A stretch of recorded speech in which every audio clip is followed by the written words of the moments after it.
Guys, karon day Friday niya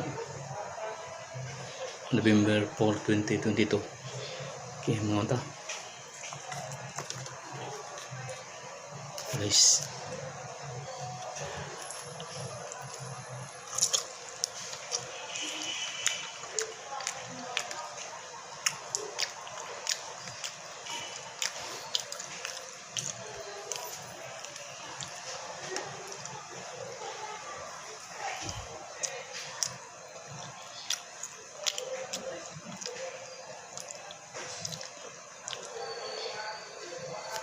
Okay.